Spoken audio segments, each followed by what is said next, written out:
into the market. Are you guys all having a good time out here today? And are you ready to answer the call of the wild? There you go. Okay, that's great. Well, my name is Sharon, and I am here with some wild animals for you guys to meet. We've got some wolves here, 11 to be exact. They range in age from about 7 months up to 17 years old. You're going to hear directly from them now. Yes. And wolves are probably one of the most misunderstood animals on the planet Earth today. And that's because we start to learn about them at a very young age in stories like Little Red Riding Hood and the Big Bad Wolf, the Three Little Pigs and the Big Bad Wolf, and it goes on and on, always portraying them as the Big Bad Wolf. Well, you know what? That's not who they are. They're really a very special animal, and they want nothing to do with us. They're devoted to their family, the pack. They live on every continent in the world with the exception of Antarctica, and they've been hunted to near extinction everywhere that they live. And that's because they're such good hunters themselves. And we think of them as competition for the food source. And our solution to that problem? Kill them. Get rid of them. Eliminate them. Well, we know that's not right. We share the planet Earth with all forms of life, and it's our responsibility. That's a big word, boys and girls, to take care of the animals as well as the environment. You know, wolves play a very important part in our ecosystem. They are one of the top predators. And just for you folks to hear how important, we'd like you to listen to a little presentation. It's just a couple of minutes long, but it's going to tell you just what happened when they brought the wolves back to Yellowstone Park a while ago, and the amazing transformation that took place there just because they brought wolves back. And if you do have negative thoughts about them, this just might change your mind. So please listen, and then we're going to bring them out for you to meet. Thank you.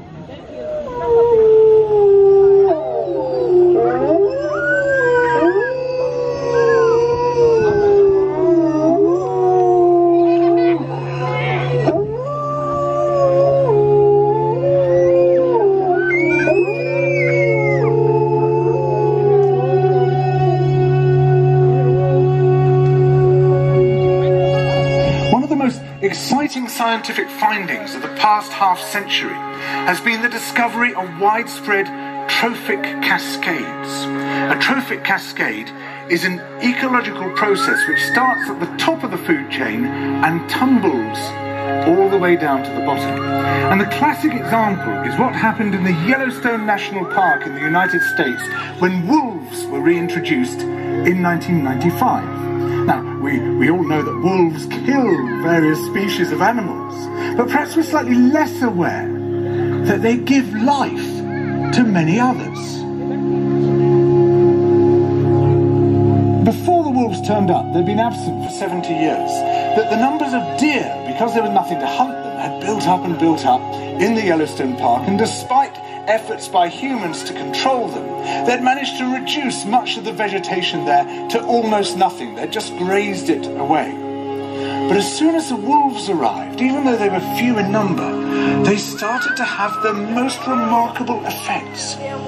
First, of course, they killed some of the deer, but that wasn't the major thing. Much more significantly, they radically changed the behavior of the deer.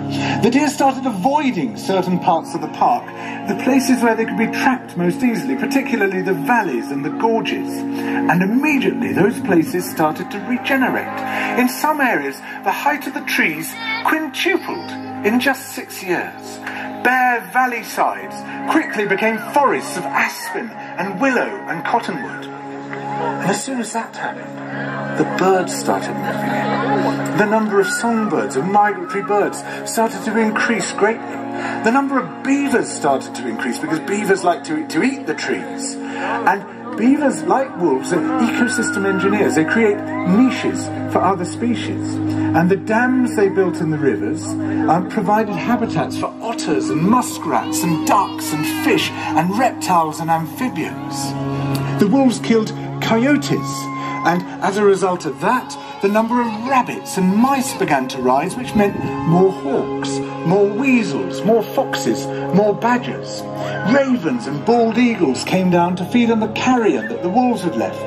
Bears fed on it too, and their population began to rise as well, partly also because there were more berries growing on the regenerating shrubs. And the bears reinforced the impact of the wolves by killing some of the calves of the deer. But here's where it gets really interesting. The wolves changed the behaviour of the rivers. They began to meander less. There was less erosion, the channels narrowed, more pools formed, more riffle sections, all of which were great for wildlife habitats. The rivers changed in response to the wolves. And the reason was that the regenerating forests stabilised the banks so that they collapsed less often, so that the rivers became more fixed in their course. Similarly, by driving the deer out of some places and the vegetation recovering on the valley sides, there was less soil erosion because the vegetation stabilised that as well. So the wolves, small in number, transformed not just the ecosystem of the Yellowstone National Park, this huge area of land, but also its physical geography. Wasn't that amazing? Are you guys ready to meet a wolf? Oh, come on, you got to do better than that. I said, are you ready? All right, well, the first one's coming out.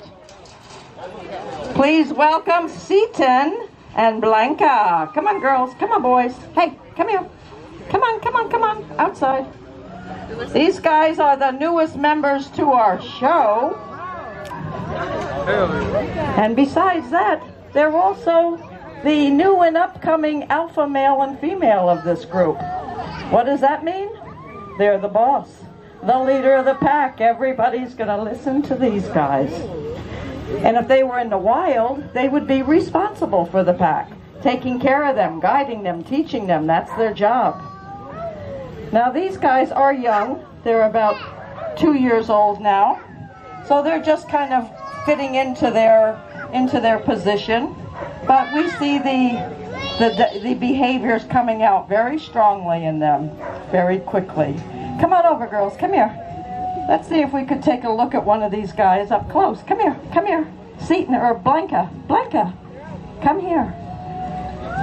They haven't been in the show very many times, so I'm never sure just what's going to happen out here. So be prepared. Yes. This is Seaton. He's the boy. He's the alpha male. But let's check out some of his characteristics. Check out those little rounded ears.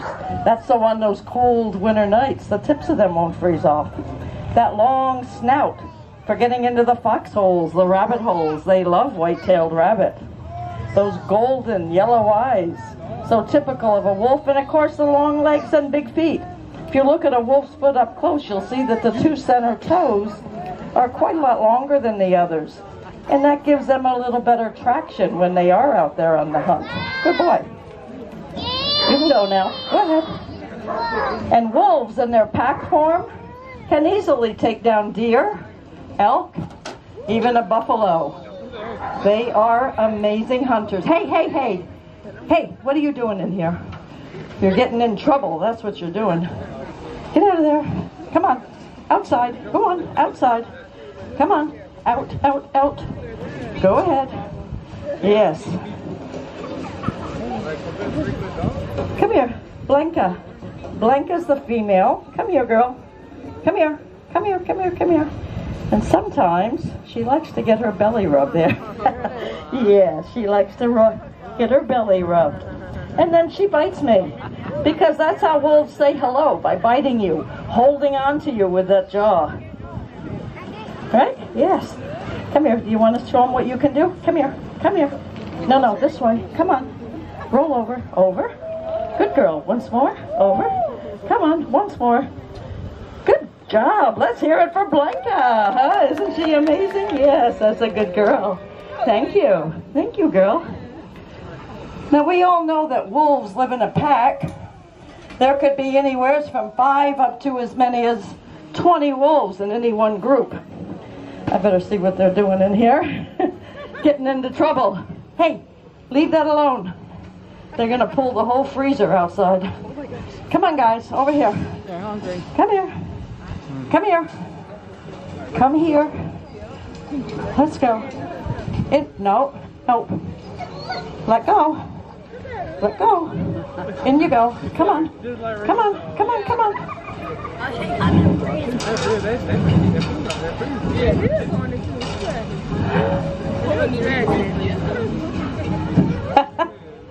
I don't know if you saw that, but they're dragging a freezer around back there. Anyway, wolves live in a pack. There could be anywhere from 5 up to as many as 20 wolves in any one group. The amazing thing is, within that pack, only the alpha male and female will mate and have young. And when the babies are born, the whole pack joins in caring for them, even to the point that some of the other females will actually start to lactate. Now, we were lucky enough a while ago to be able to help out a litter of cubs. They were our first encounter with young ones, so we didn't know how the pack was going to accept them. But we soon found out. Our alpha female, our senior alpha female, who's 17 years old now, wanted nothing to do with them. She had not given birth to them, so as far as she was concerned, they weren't part of the pack. But about that same time, one of our other females saw the need, and she adopted them. Would you guys like to meet the babies? Yeah? All right, well, let me bring them out for you. All right, you guys. The wolves are restless today. Come on. Woohoo. And let's go, guys. Out you go. Go ahead. Go ahead. Go ahead. There you go. Do they look like babies? No. Well, they're not cubs, but they are youngsters. They're not full grown yet. They've still got a couple of more years of growing to go. Wolves take a long time to fully mature. They grow physically real fast the first year, and that's for survival. They've got to be able to keep up with the pack. But mentally, that's another thing. Whoops. And does take a bit longer, about 5 years. Then they start branching out and forming their own groups. Now what we've got going on here is one little female, this one here in the front. Her name is Star, and her brothers, Timber and Lobo. And Star really likes to jump. You ready? Good job. Let's hear it for Star, huh? Yeah, she's amazing. You know, really, we're just playing with these guys. Finding out what their personalities are, their abilities. You know, animals, like people, are all different. So we try them out on different behaviors to see how they're going to fit in with us. Now that was pretty simple, just a little jumping. Let's try something a little bit more difficult. We call it rolling out the barrel. Yes. Let's see. Oh my goodness. Really? Right front and center, huh? Guess what? That's really an important behavior, believe it or not. In the wild, it's called marking the territory, scenting the area. And it lets other animals know where the pack is. And they respect that of each other and stay out of their way. Now let's see who's going to try this today. You? You ready? Okay, there you go. Now that's Timber on top. Take it away, Timber.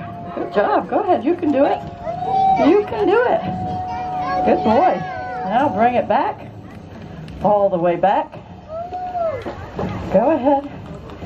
I know you can do it. Good job. Let's hear it for Timber. Good boy. Yes. Oops. And then we've got little Lobo here. Isn't he cute? Don't you think he's cute? He does nothing. Nothing at all. But that's okay. We love him anyway. You know, wolves have more teeth than a domestic dog.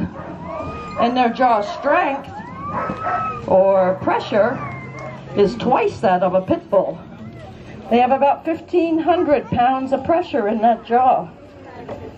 And that, of course, is one of the reasons that they are such efficient hunters. Now we're going to try one more thing with these guys.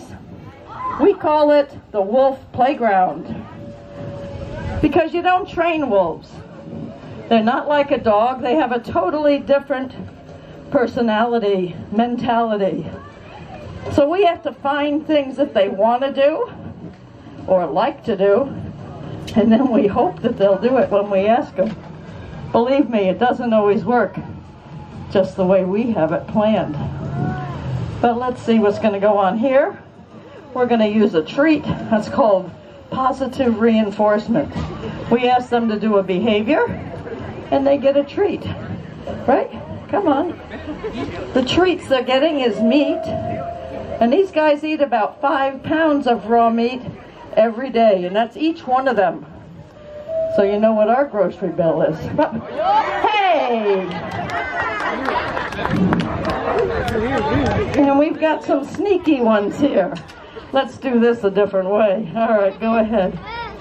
All right, good job, Timber. I knew you could do it, but I think you had that planned.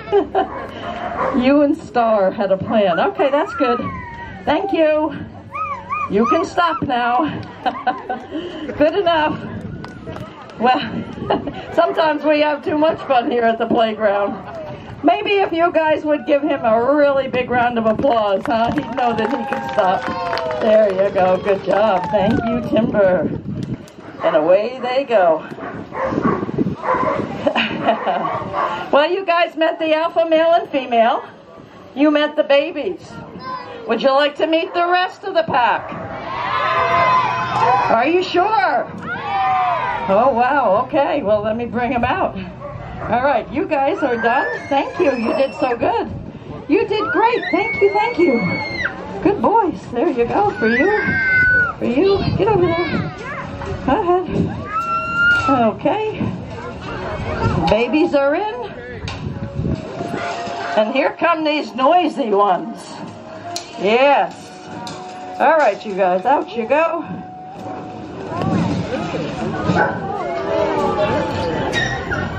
Yes. This is the rest of the pack. Now, these are all boys. They're about 9 years old. And they all come from the same place in West Virginia. Now, if they look a little different, that's because these are what's known as a hybrid. They're 98% Eastern timber wolf, so they're definitely a wolf. But they do have about 2% of Alaskan Malamute mixed in there as well. And that makes them a hybrid. Not something we're advocates of, but it does happen more often than not. All right, they're all in their places here. They're getting ahead of me today. Good boys. Sit up now. Look pretty. Look pretty. Let everybody see what wolves look like. Heads up, heads up, heads up. Look like a wolf. Howling wolves. Good job. Let's hear it for the pack. Huh? Aren't they handsome? Yes, they're handsome boys, all of them. While they're here in one place, we'll introduce them to you. Down here on the end is Yukon. Just a minute. There you go. On the very top is Alaska. And on the other end, having a little bit of a hard time containing himself today, is little Chemo. And we call them all the boys. And we think they're beautiful. What do you guys think? Huh? Aren't they beautiful? And don't they all deserve a place to live, right? Yes. Just like the rest of us. You know, the only culture that truly understood the wolves were the Native Americans. And they thought of the wolf as their brother. Brother wolf. They learned from the wolves. They would watch how they would hunt and actually copy many of those same tactics. But I think the most important thing that we can learn are the family values that they have. Did you know that the wolf is... Did you know that the wolf is one of only 3 species of animal in the whole world that cares for the elderly? That's right. If there's an older one that can't hunt, the others will bring food back for him. If there's one that's sick or injured, they'll take care of them. They're truly amazing. They deserve our respect, and right now they need our help. You know, they've been taken off the protected list. What does that mean? they're killing them freely. Whoops. As many as they want. And we know that's not a good thing. So if you want to help those wild wolves out there, contact your congressman. Let them know we want them back on that list. Let's help these guys. We need them, and right now they need us. So do what you can. Thank you. And thank you for watching our presentation here. We hope you enjoyed the animals. Most of all, we hope you learned that we share the planet Earth with all forms of life. Have a great day here at the market. Please check out all our other activities going on here. Have a camel ride, a pony ride. Check out our little animals over here. And in just a few minutes, we'll be opening up the arena. You can come inside, see all the wolves up close. Line up right over here by our souvenir tent. It's $1 a person. Meanwhile, may God bless you, and God bless America. Whew, thank you. If you have any questions, that's what we're here for. I'll be right back. Oh, they're all pooping. That's because they were in a cage.